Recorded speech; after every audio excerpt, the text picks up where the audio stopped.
This morning, our idea that we want to spend some time thinking about is pitching our tents towards Sodom and how we can avoid that, how it's something that we can not be involved in. In Genesis, the 12th chapter, we pick up where we first are seeing Lot, where we first see his uncle Abraham. In Genesis 12, we remember that he is promised the three great promises by God. But before that, he's even given a first command from God. In Genesis 12 and in the first verse, it says, "Now the Lord had said to Abram, Get out of your country, from your family, and from your father's house to a land that I will show you." And we see Abraham obeyed God by leaving his country, by leaving his homeland, and go to a land that God would later show him. And we see that Abraham and Lot are going to travel together, first on to Egypt, and then a little bit after that, another 225 miles toward Bethel. And that's where we'll pick up in Genesis 12 and in verse 5. Read here, it says, "Then Abram took Sarai his wife and Lot, his brother's son, and all their possessions that they had and gathered, and the people whom they had acquired in Haran. And they departed to go into the land of Canaan, so that they came to the land of Canaan." So we can see that relationship, that connection that Lot and Abram share, and the reason why he would have followed him is because he's his brother's son, his nephew. There's the connection, that common bond that we can see. And in Genesis 13 and in verse 1, read with me here, "Then Abram went up from Egypt, he and his wife and all that he had, and Lot with him to the south. And Abram was very rich in livestock, in silver and in gold." And verse 5 of Genesis 13 reads, "Lot also, who went with Abram, had flocks and herds and tents." And we see that as they go and they have these great many possessions and they are coming from Egypt and they get to Bethel, they are soon going to find that the land is unable to support the amount of livestock, the amount of herds that they have brought with them. And there's going to be an issue that's going to come across by that. In Genesis 13 and in verse 6, "Now the land was not able to support them, that they might dwell together, for their possessions were so great that they could not dwell together." And in verse 7, we're going to see the problem that we're speaking of. That the herdsmen, the men that are taking care of these flocks, that they're unable to cooperate one with another, those being of Abraham's flocks and of Lot's flocks. In verse 7, "And there was strife between the herdsmen of Abraham's livestock and the herdsmen of Lot's livestock. The Canaanites and the Perizzites dwelt in that land." Now this issue is not between Abram and Lot. We remember their family, they care for each other, but rather it's between the men who are taking care of their possessions. And we don't know the extent of that arguing. We don't know exactly what it was that they were bickering over, but I can assume it's probably because they weren't able to carry out their jobs. They weren't able to provide for the flocks that they had been assigned to, that was their job, their purpose that they were to carry out. And Abram is going to come up with a solution, and in verse 8, we see his solution. "So Abram said to Lot, Please, let there be no strife between you and me, and between my herdsmen and your herdsmen, for we are brethren. Is not the whole land before you? Please separate from me. If you take the left, then I will go to the right.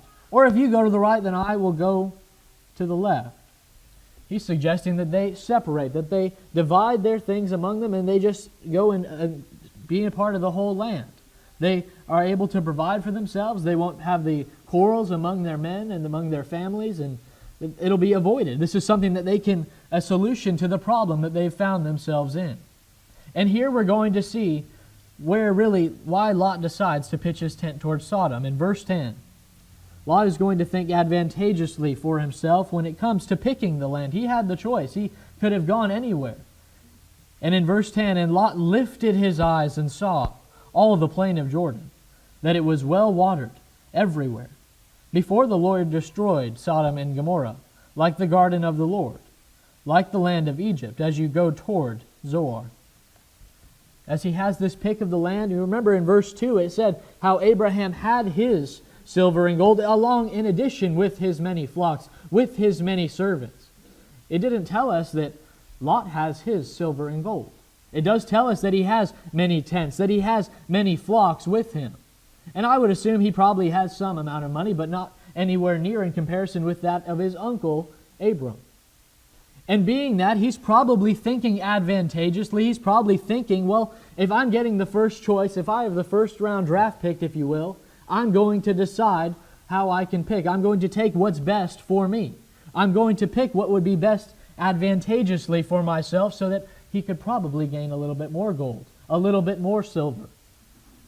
And he's not going to be focused on that cost that it would cause his family. Notice in verse 11, then Lot chose for himself all the plain of Jordan, and Lot journeyed east, and they separated from each other. And Abram dwelt in the land of Canaan, and Lot dwelt in the cities of the plain, and pitched his tent even as far as Sodom. But the men of Sodom were exceedingly wicked and sinful against the Lord. Verse 12 contains that idea from our text of how it was that he got to this point, how he has this choice before him of where he could go. He could go anywhere, but yet he's going to focus on what would be beneficial for himself, on how he could gain more, and he's going to choose a poor choice that would later affect his family. And I hope that we'll be able to show that in a more full effect shortly here this morning. And I'm hopeful that we can make some applications that really are going to fit us today, that are going to be beneficial to us, so that we can see that this decision that he made is an extremely poor one, and how we, especially as men of the congregation, how we need to be mindful of how we're dealing with our families, the involvement that we can have, and those decisions that we can make as leaders of our household can affect them as well. First, we need to see that Lot goes gradually into Sodom. If you would turn to Haggai, the first chapter. Haggai, the first chapter, and into the 4th verse, we see a very similar idea, a very similar mindset that the children of Israel had about themselves when they returned from Babylon, being focused primarily on gaining earthly material possessions. We remember they're returning from Babylon, and in Haggai, the Lord calls up the prophet Haggai, and in verse 4 he says, in Haggai 1 and in verse 4, "Is it time for you yourselves to dwell in your paneled houses, and this temple to lie in ruins? Now therefore, thus says the Lord of hosts, consider your ways. You have sown much and bring in little. You eat, but you do not have enough. You drink, but you are not filled with drink. You clothe yourselves, but no one is warm. And he who earns wages to put into a bag with holes. Thus says the Lord of hosts, consider your ways." As they had returned from Babylon, they find their city with which they once dwelt in completely in ruins, and they're so focused on, wow, we're so free. We have everything about us that we are able to dwell in these nice homes. We have food to eat. We are able to be free, and they're celebrating. They're happy. But yet they're not focused on what they needed to be. God brought them back for a purpose. They're not focused on God anymore, but rather on pleasing themselves, on making sure that they're enjoying their freedom. They forgot what God had did for them. They forgot that those actions that had taken place before to where Cyrus's heart was pricked, as we looked at in our Bible class, to where he would want to let them free. But you might say, well, why was it that they didn't have enough? Why was it that they are sowing and they're bringing in little? Was it because that no one had been there to farm the land for that 70 years? I don't think so. Was it because that, maybe the weather just wasn't suitable. Maybe it wasn't harvest time. No, that wasn't it either. But verses 10 and 11 of Haggai 1, "Therefore the heavens above you withhold the dew, and the earth holds its fruit." But why? "For I called for a drought on the land, and the mountains on the grain, and the new wine, and the oil. And whatever the ground brings forth of men and livestock, and on all your hands." God is the one that caused that. God is the one that's withholding those things because their mindset, because what they're going after is not in the right place. They're not desiring to focus on Him, but rather they're trying to build themselves up. And I think Lot had a similar mindset about himself, to where he's thinking, how can I gain more? I have all these choices before me. What can I do to better myself so that I can gain more? He's not looking at the whole picture the same way that the Israelites aren't. They'd clearly forgotten what God had just done for them. They're seeking physical things, and they're placing a higher importance on them rather than on their spiritual growth. And Lot really wanted to get rich quick. He wanted to gain more. He wanted to focus on those things. And I think the parable of the rich fool in Luke 12 clearly shows this mindset, this idea of why we see a lot of people that want more, that are going to be focused on these covetous ideas. And in Luke 12, if you'd read with me in verse 13, Luke 12, beginning in the 13th verse. It reads here, "Then one from the crowd said to him, 'Teacher, tell my brother to divide the inheritance with me.' But he said to him, 'Man, who made me a judge or an arbitrator over you?' And he said to them, 'Take heed and beware of what? Of covetousness. For one's life does not consist in the abundance of things he possesses.' Then he spoke a parable to them, saying, 'The ground of a certain rich man yielded plentifully. And he thought within himself, saying, What shall I do, since I have no more room to store my crops? So he said, I will do this. I will pull down my barns and build greater ones. And there I will store all my crops and my goods. And I will say to my soul, Soul, you have many goods laid up for many years. Take your ease, eat, drink, and be merry.' But God said to him, 'Fool, this night your soul will be required of you. Then whose will those things be which you have provided? So is he who lays up treasure for himself and is not rich toward what? Toward God." Covetousness is something that we can see, that we can easily see in the New Testament, that is condemned by Jesus, that is condemned by God in the Old Testament. It's mentioned many times. It's even one of the 10 Commandments, and it doesn't just simply say, do not covet, but it also lists the certain things under that, the little sub-points of which we are not to covet after.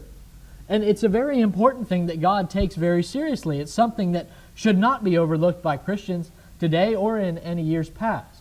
And we see a lot of people today who have 10 cars and 5 houses, and they're extremely blessed with monetary possessions, and they've focused on that. And yeah, they've probably worked very hard to earn those things. But yet they're not focused on God. And they're never going to be satisfied with what they truly have in their life. They're always going to continuously want more. Similar to this man here in this parable that Jesus speaks, what shall I do? I have no more room to put any of the things that I have. I'm going to tear down everything I have and build more. No, that's not what God calls us to do. God is that source of all our blessings that we have in this life. And we can use those resources, we can use those blessings to benefit Him, to show that we are going to serve Him. He can cause a famine in our lives, if you will. He can provide for us. He can take care of us, but in the same way, we can be subject to having a little bit less if we're not truly serving Him at times. Now, not only was Lot focused on earthly gain, but he did not consider the effects that Sodom would have on himself. In 1 John 2 and in verse 15, 1 John, the 2nd chapter, and in the 15th verse,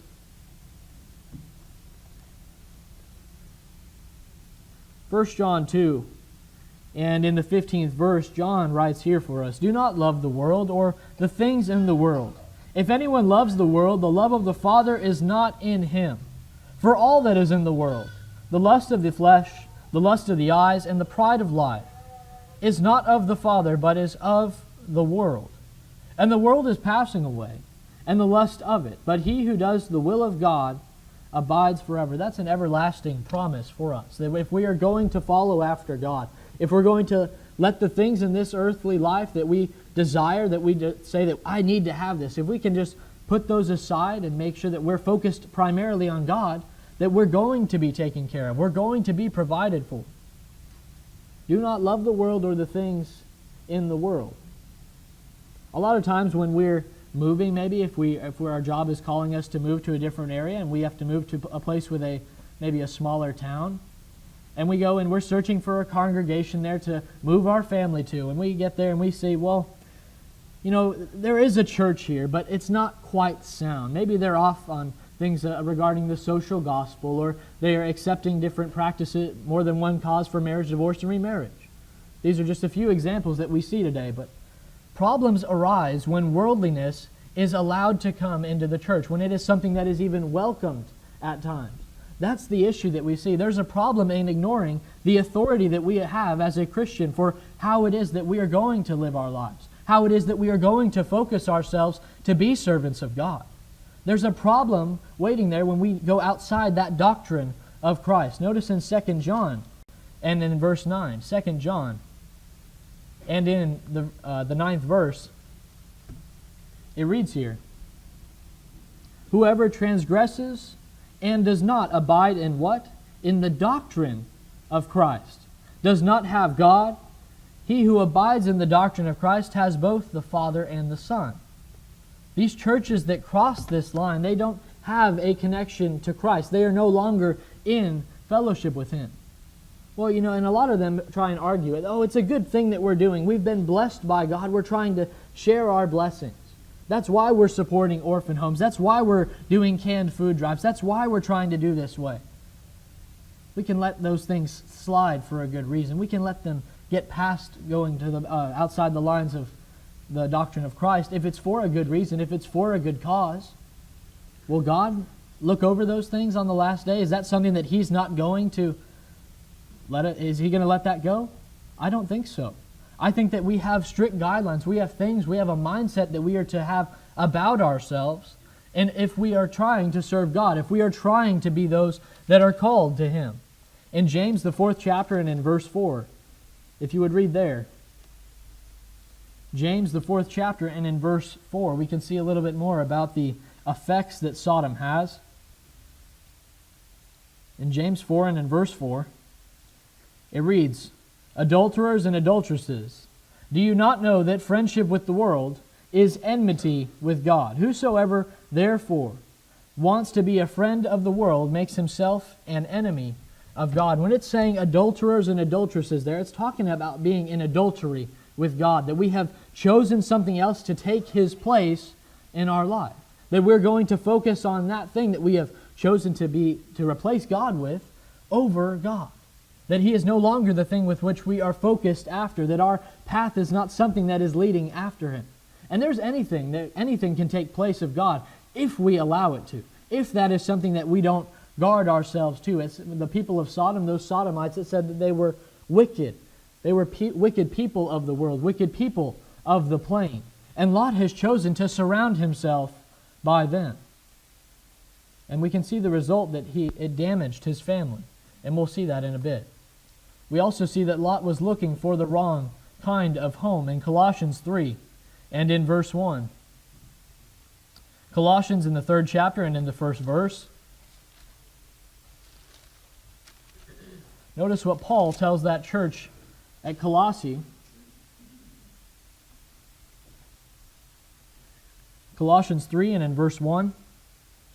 It reads, If then you were raised with Christ, seek those things which are above, where Christ is sitting at the right hand of God. Set your mind on things above, not on things of the earth. When that King James Version renders there, set your affection, that's talking about how we are to strive for it, how we are going to pursue after. We're going to be longing to find ourselves in a situation to where our lives are patterned after God, to where we are going to serve Him. We are going to want to serve Him day in and day out. And spiritually, we're going to walk with our eyes locked on God, where we are focused on Him wholly. Those things below that it's speaking of, they will mean nothing when this life comes to an end. They are having no value to us. And if we ourselves are living in a way with which our example is something that is shown to be focused on God, to where we are striving after Him, then we can help those around us to focus on that also. That includes our family members. They can see our lives patterned to be one that is set on things above, on a heavenly goal. Lot took his family to a place where there were no people of God. We remember back in Genesis 19 where Abraham is speaking to God on the behalf of Sodom, and he's telling them, God has said that He's going to destroy Sodom for their wickedness. And Abraham goes and he's trying to intercede for Sodom, and he says, Lord, if there's just 50 righteous men in Sodom, will you spare the city? And God says yes. So he lowers the bar. Lord, if there's 45 righteous men in that city, will you spare that? Yes. And he goes down to 30 souls, and then 20, and then 10. And you think about just 10 righteous souls that city would have been spared. I remember my graduating high school class had around 1,000 students. And in that class, I was privileged. There was the congregation we attended in Dallas had a few members of the church that were in my graduating high school class. I don't think there was quite 10 of us. But if you think about it, if you were going to assume, we don't know how many people lived in Sodom and Gomorrah, but let's just, for the sake of it, say that there's 1,000. If 50 of those people are righteous, that's only 5%. And if you drop it all the way down to the 10 people living in that town of 1,000 that were considered godly, that's just 1%. I doubt that there's even 1% of the world today that would be considered people of God, to where their focus day in and day out is something that they're going to strive after Him. And if you think about it, that's really not a lot of people. There's not many people that are living in this way, but with our example, we're able to show them that there's something more than this life, than focusing in this way. And Lot gradually goes into Sodom to where he's fully involved with these people. He's surrounded by people that are not focused on God, but rather focused on themselves. And it's a very dangerous thing that he involves his family in. Sodom was destroyed without even having 10 righteous people in that city. That's something to think about. In 1 Thessalonians 5, 1 Thessalonians in the 5th chapter and in verse 11, Paul is speaking to that church at Thessalonica. 1 Thessalonians 5 and in verse 11, it says, "Therefore, comfort each other and edify one another, just as you also are doing." He's telling them how they are able to help one another, how they are able to build one another up. How would that be something that would be possible if there are no other people of God, if you will, where we are? How can we possibly do that if there's no one else that's wanting to seek and serve God, truly not transgressing the doctrine of Christ, not going out those lines that we've given for how we are to live, for how we are to serve God, for how we are to worship? How can we do that? How is something that can be possible? How can we assemble if there's no body of strong Christians? In Hebrews, the 10th chapter, and in verse 23, the Hebrew writer says, in Hebrews 10 and verse 23, "Let us hold fast the confession of our hope without wavering.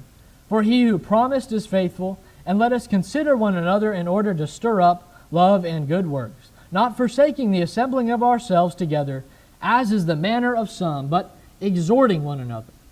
And so much more as you see the day approaching." How can we hold fast to that confession if we're the only ones around? If we're not focusing on God? If we're not caring for these worldly pleasures? This is what we're talking about. That we're not going after these things, but instead our drive, our passion is to be like servants of God. That's our goal. That's what we need to be mindful of. We can have all the treasure that we want when we're in heaven. It said there, but exhorting one another as we're in company together, as we're gathered together. It's a very encouraging thing that we're able to gather with those that are of like mind, are of like faith, that we can worship God together in spirit and in truth. But all that's only possible because all of us here are focused on God. We're not going to bend the rules that we have to try and please those that we make contact with. And I'm not saying it's wrong to move off and start a church in a little town. I'm not saying that's something that we shouldn't be mindful of those other groups. And there's plenty of groups out there that are strong, that have 4 or 5 members. Where Maria and I were in Brownwood, there was only 10 members. And it became very discouraging at the time to be in that small number, regardless of how strong the congregation was. Because there were few people of God in that whole town. And it was something that was hard, something that was difficult, not impossible, but it was something that could be difficult at times. I think we can also see the result of Lot's rash choice as he lost his wealth. We remember the angels are dragging him out of the city, and they place him outside the city limits, and all that he has is himself, his wife, and his 2 daughters. We don't read of his tents following him. We don't read of his herdsmen bringing the sheep and them to the city, to where he's at. It's only himself, it's only him and his family. And in Mark, the 8th chapter, and in verse 35, Jesus speaks to this idea. In Mark, the 8th chapter, and in the 35th verse, notice what Jesus says here about the value that we can find in earthly wealth. Mark 8 and in verse 35 it reads, "For whoever desires to save his life will lose it, but whoever loses his life for my sake and the gospel will save it. For what will it profit a man if he gains the whole world and loses his own soul?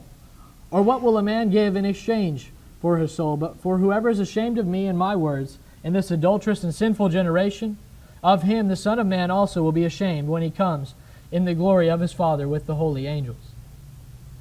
There's no value to be found in earthly wealth. This is something that is fleeting, that is not going to fully sustain us. Men waste their lives seeking after earthly pleasures. And it's going to be something that is all in vain. It's worth nothing. It is of no value to us. We can see past men that have sought that continuously, and it's really broken them down. It's something that has completely consumed their lives to where they're no longer focused on God, but rather focused on how they can gain more. It's not a matter of really where you pitch your tent. It's a matter of focusing on God. It's a matter of if we're going to be able to do that. We remember the Ecclesiastes writer, Solomon, as he spoke about the 5 W's of wine, of wealth, of wisdom of men, of work, of women, about how those things are gifts from God, about how they're something that God gave us. But Solomon, he's speaking about how he indulged himself in all of these, how he was completely consumed with them for a part of time, but rather he found no pleasure in them. They were not something that was able to fill that need. But what was? Seeking God, following Him, learning His principles of how he can be a true servant to Him. Well, is it wrong to be rich? No, he never said it was wrong to have any of those things. It's wrong to make them gods in our lives with a little g. It's wrong to have them take place over our God. It's wrong to let them be idols to us. If you look in 1 Timothy, the 6th chapter, and in verse 17, Paul gives Timothy some instruction to give to the church at Ephesus regarding those that are plentifully blessed and how they are to conduct themselves. In 1 Timothy 6 and in verse 17, it reads here, "Command those who are rich in this present age not to be haughty, nor to trust in uncertain riches, but in the living God, who gives us richly all things to enjoy. Let them do good, that they be rich in good works, ready to give, willing to share, storing up for themselves a good foundation for the time to come, that they may lay hold of eternal life." There's instruction here that we need to realize that every blessing that we have in our lives is not by anything that we could have done to deserve them, but rather it's from God. God's the one blessing me while I'm here on earth. God's blessings are the ones that got me here. It's not my master's degree. It's not my PhD degree to where I'm able to afford that 6-figure house. It's all blessings that God has given us. Richly all things to enjoy. That's going back to those things that Solomon spoke of, that wealth, that earthly wisdom, the women, the marriage that God has given us. This is a gift that He's given us for while we are here on earth, while we are separated from Him to some degree, while we're not part of Him in heaven. And those rich, they are able to gain eternal life, but it's more difficult. That He commands them to be rich in good works. Commas on a paycheck make no difference to God, but rather the effectiveness of how strong a servant we are to Him, of how willing we are to serve Him day in and day out. There's the same standard that's put forth for those that are considered to be in poverty, if you will, versus those that are very, very wealthy. We are all to serve God. Those pursuit of those things besides our families, besides God, they can greatly affect us. And it can damage our families if we're focused on earthly wealth. We can see that Lot lost his wife. If you would look back in Genesis 19,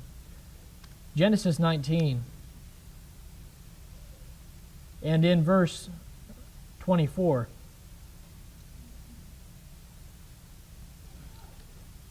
Genesis 19 and in verse 24,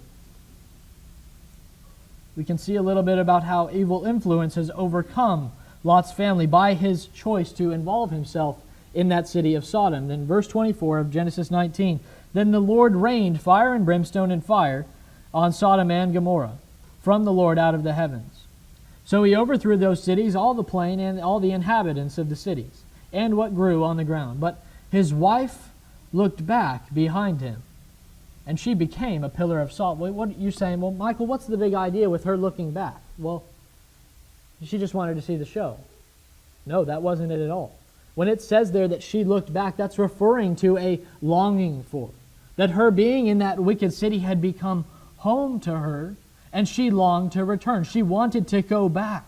She wanted to be there. She wanted to stay inside that city, despite all of the evil that was seen in Sodom and Gomorrah. She wanted to return because it had become home to her. It had become something that was valuable. And I think that we can agree that evil relationships can corrupt us. In 1 Corinthians 15, in 1 Corinthians, the 15th chapter, and in verse 31, this is something that Paul tells that church at Corinth. We know that they struggle with a great deal of carnal ideas about them. We know that they were failing to remove the man with his father's wife. They placed a great emphasis in the 12th and 13th chapters on spiritual gifts, that they're very focused on being carnal. And here in 1 Corinthians 15, notice what Paul says here in verse 32.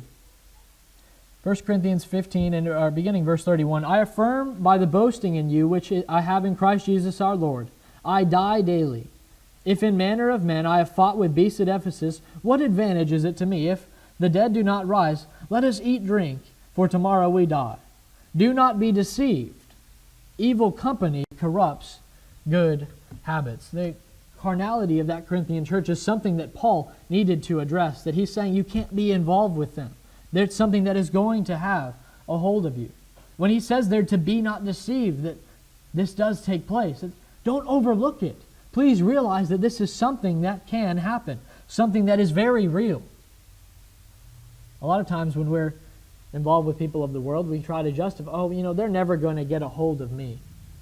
They won't ever be able to break me down in my faith. Well, familiarity with sin breeds acceptance of its practice, to where we don't even notice that those things are a sinful thing anymore. You think about the music that we listen to, the shows that we watch on television, the things that we see on the internet. We can oftentimes look past the filthy language that can be filled in them because we hear it so much when we're in the outside world at work, when we're at school, when we're surrounded by those people of the world that don't have the same filter, that aren't focused on serving God the same way that we are. We can look past these things. But Psalms, the very first Psalm, and in the first two verses, David gives us a little bit of idea on encouragement of how to deal with this idea of being in the world. In Psalm 1, and in the very first, the first two verses, it reads here, Blessed is the man who walks not in the counsel of the ungodly, nor stands in the paths of sinners, nor sits in the seat of the scornful. But his delight is in the law of the Lord, and in his law he meditates day and night. We're called blessed if we abstain from these things. If we don't walk in the counsel of the ungodly, nor do we stand in the paths of sinners. If we're not involved with them, we are called blessed. It's a profitable thing for us to gain, to realize that it is something hard to not be involved in all the time. This is what we need to see. There is a sure way to avoid evil in Proverbs, the 4th chapter. Proverbs, the 4th chapter, Solomon speaks to this idea as well. In Proverbs 4 and in verse 14. Proverbs 4 and in verse 14, it reads, Do not enter the path of the wicked. Do not walk in the way of evil. Avoid it. Do not travel on it. Turn away from it and pass on. There is simply no way to justify a love for the current world that we find ourselves in. There's no way to rationally in our minds say that this is something that God would be accepting of. And there's simply no way to say that we can avoid that involvement in it that a lot of times we claim we can. If I were to take an egg and I were to drop it down into a can of paint and you pulled that egg right back out, it's going to be completely covered in whatever color paint that you dropped it into. Now, if you took that same egg and you dropped it into, let's say, a can of white paint, or for you, those that are more technical, and a can of eggshell white color, and you dropped it in there and you pulled it out, you wouldn't notice very much change, probably very little at all. But if you took that same egg and let's say you dropped it into a can of black paint, well, then that egg comes out completely different. It doesn't look the same at all. It's no longer sanctified by God's Word, but rather it's completely covered with the worldliness with which it was filled in, the paint. And I think that there's an application for us. We can see that these things, our involvement with sin breeds acceptance to its practice, to where we can not even see that we are like the world in some ways. We also see that Lot lost his daughters to the corruption of that city. In Genesis 19 and in verse 30, we can see a little bit about Lot's descendants. In Genesis 19, beginning in verse 30, if you'd read there with me. This is after he and his family have departed and his wife has been turned into a pillar of salt. And they're in the Mount Zor, and in verse 30 it begins, Then Lot went up out of Zor, and dwelt in the mountains, and his 2 daughters were with him. For he was afraid to dwell in Zoar, and he and his 2 daughters dwelt in a cave. Now the firstborn said to the younger, Our father is old, and there is no man on the earth to come into us, as the custom of all the earth. Come, let us make our father drink wine, and we will lie with him, that we may preserve the lineage of our father. So they made their father drink wine that night, and the firstborn went in and lay with her father. And he did not know when she lay down or when she arose. It happened on the next day when the firstborn said to the younger, Indeed, I lay with my father last night. Let us make him drink wine tonight also, and you go in and lie with him, that we may preserve the lineage of our father. Then they made their father drink wine that night also, and the younger arose and lay with him. And he did not know when she lay down or when she arose. Thus both the daughters of Lot were with child by their father. The firstborn bore a son and called his name Moab. He is the father of the Moabites to this day. And the younger, she also bore a son, called his name Ben-Eni. He is the father of the people of Ammon to this day. The Ammonites and the Moabites are 2 nations that were a thorn in Israel's sides, ones that consistently persecuted and afflicted them throughout all their different journeys. They were ones that they were constantly at war at.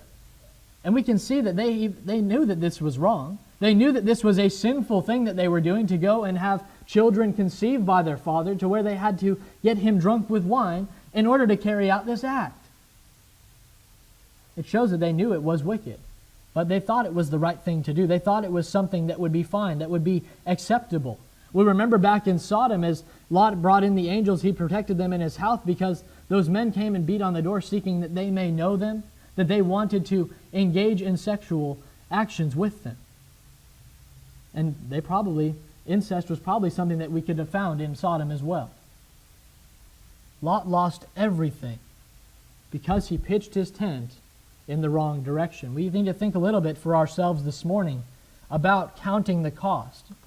And I think that when we think about counting the cost, there are definitely some things that we do have control over in our lives when it comes to our spiritual strength, our spiritual growth, of how we are going to serve God. Not everything, but there are some things that we can have a little bit of leeway with in our lives. In Hebrews, the 12th chapter, and in verse 1, we need to think about the idea of, will it be easy will it be easy or hard for me to serve the Lord, but will I make it easy or hard? What will it demand of me to truly serve God? In Hebrews, the 12th chapter, and in verse 1, Hebrews, the 12th chapter, and in verse 1, it says, Therefore, we also, since we are surrounded by so great a cloud of witnesses, let us lay aside every weight, and the sin which so easily ensnares us, and let us run with endurance the race that is set before us, looking unto Jesus, the author and finisher of our faith, who for the joy that was set before him endured the cross, despising the shame, and is sat down at the right hand of the throne of God. Those material possessions can be a weight, if you will, that can hold us back when we are trying to run this race of faith that we're trying to do as Christians, as we're trying to strive toward getting to that goal, which is heaven. There are things in our lives that can slow us down, that can be hindrances to us. And certainly a love for material possessions, a desire to gain more day in and day out, is one of those things, to where we're not focused on God anymore, but rather we're focused down here. We're focused on what we can gain while we're here in this life. In Matthew the 16th chapter and in verse 24, we read this verse earlier.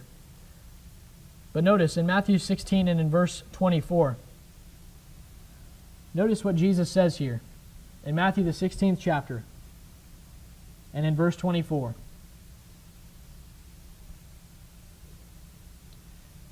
Jesus says here, If anyone desires to come after me, let him deny himself, take up his cross, and follow me. For whoever desires to save his life will lose it, but whoever loses his life for my sake will find it. For what profit is it to a man if he gains the whole world and loses his own soul? Or what will a man give in exchange for his soul?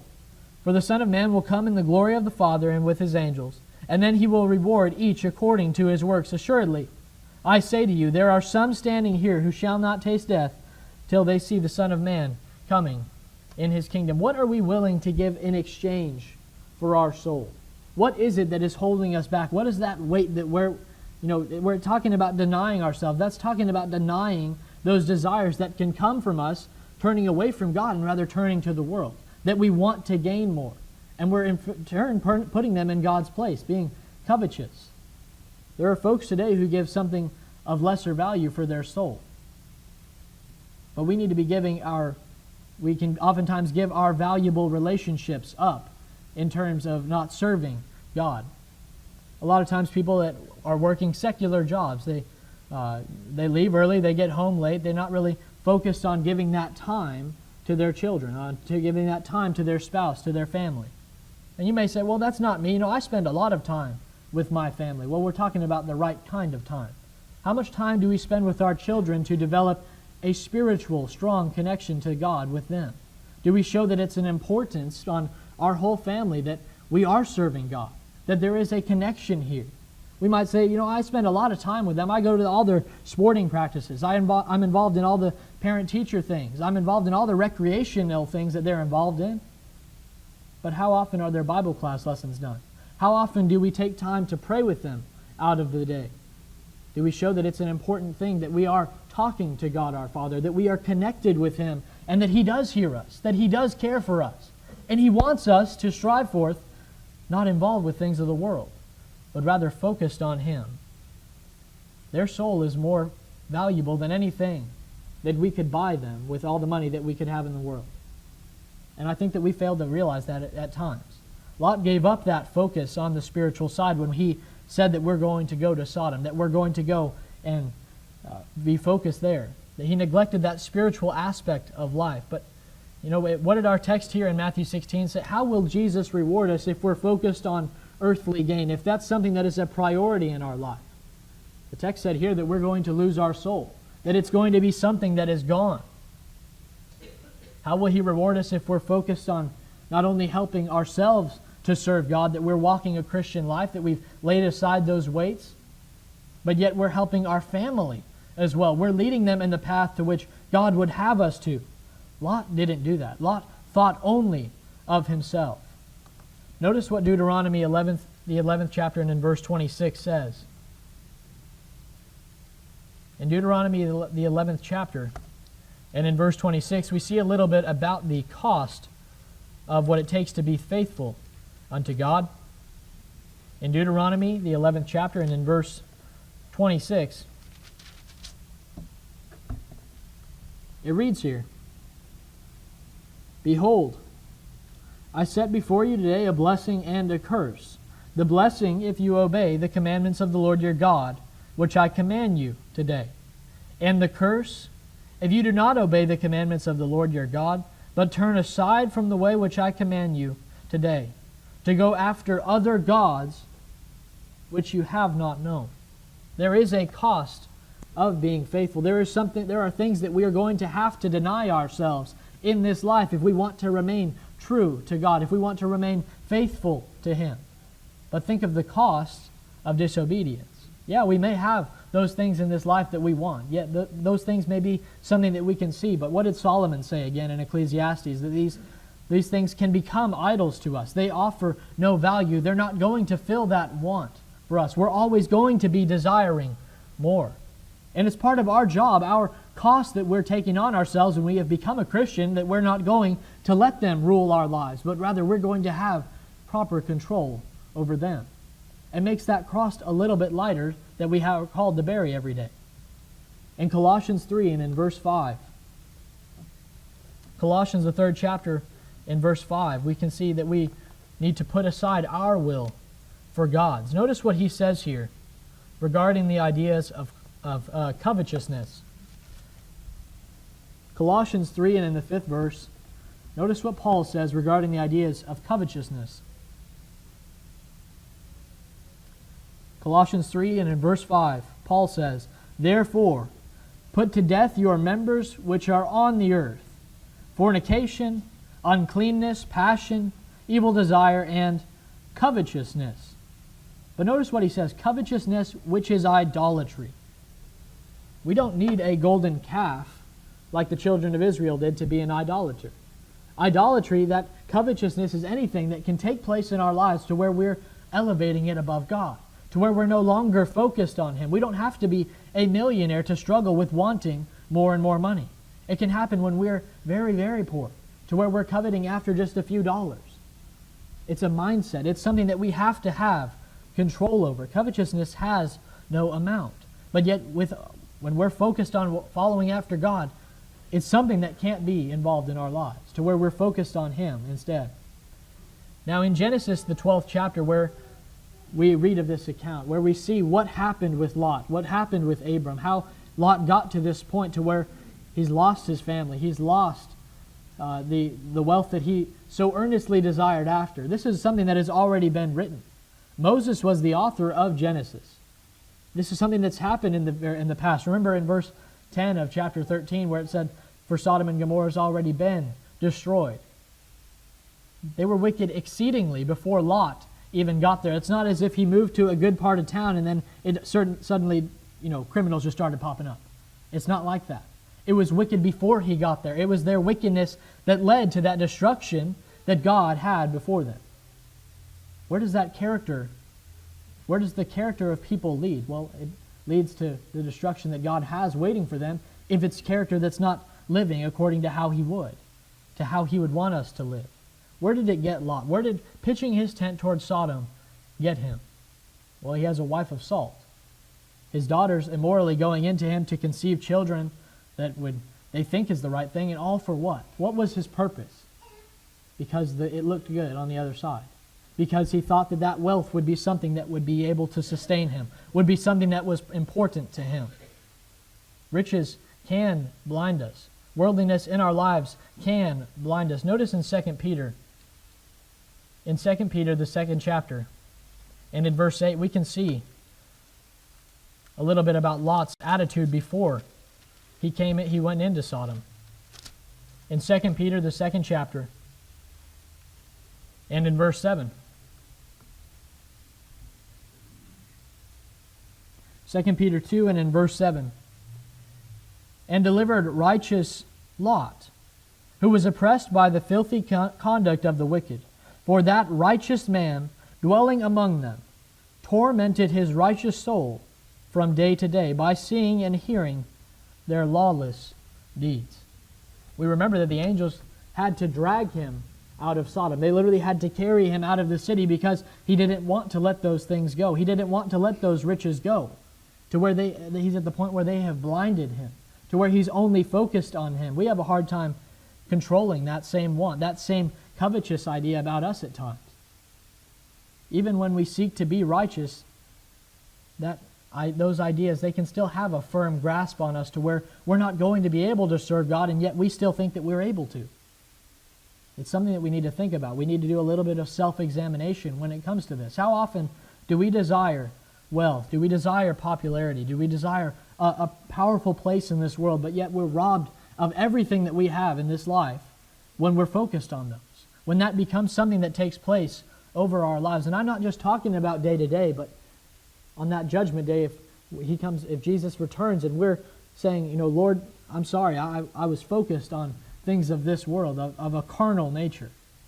I wanted to get more money. I wanted to have a nice house. I wanted to be focused on this instead of taking care of my family, instead of making sure that they were provided for spiritually. I don't think He'll take that excuse. I don't think that's something that He's willing to look over. It may be the case that you're here this morning and you realize, man, I really haven't been doing a good job with my family. I haven't been showing them that there is a correct way for them to live in terms of being in service to God. Well, you can make that change. You can still be that household leader for your family, to where you can show them that serving God isn't just something that we have to do. It's something that we want to do. That it's something that we're called to do. That's something that we need to do if we want to be reunited with Him on that last day.